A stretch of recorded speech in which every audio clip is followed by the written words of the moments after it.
Payable ने अपनी नई घड़ी पेबल टाइम के लिए क्राउड फंडिंग साइट किकस्टार्टर के जरिए $10 मिलियन जमा कर लिए हैं।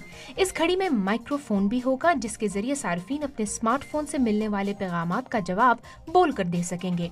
पेबल ने अपनी पहली घड़ी के लिए भी क्राउड फंडिंग के जरिए रकम जमा की थी और कंपनी अब तक तकरीबन 10 लाख घड़ियां बेच चुकी है। ये नई घड़ी अपने साबका मॉडल से 20% पतली होगी।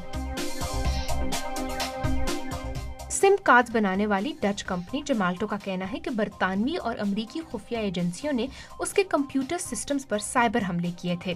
गुज़िश्ता हफ्ते इल्जाम लगाया गया था कि NSA और GCHQ ने कंपनी के सिस्टम्स को हैक करके आने जाने वाली मालूमात की निगरानी की। ताहम कंपनी ने इस बात की तरदीद की है कि इन साइबर हमलों के नतीजे में अरबों की तादाद में मोबाइल फोन्स के इंक्रिप्शन कोड्स चोरी हो सकते थे। अगर आप अपने दिमाग की ताकत से ड्रोन उड़ा सकते हैं तो हाथ इस्तेमाल करने की क्या जरूरत है? सिर्फ इतना कीजिए कि ये टोपी पहनकर स्क्रीन पर इस दायरे को गौर से देखिए और टेक अवे ड्रोन को दाएं बाएं घुमाते रहें। ये ब्रेन ड्रोन बनाने वाली कंपनी का कहना है कि दिमाग से ड्रोन चलाने के लिए पायलट्स को कई महीनों की तरबियत दरकार होती है। उम्मीद है कि ये टेक्नोलॉजी उन अफराद के लिए भी मददगार साबित होगी जिन्हें हाथ पैर चलाने में मुश्किल होती है।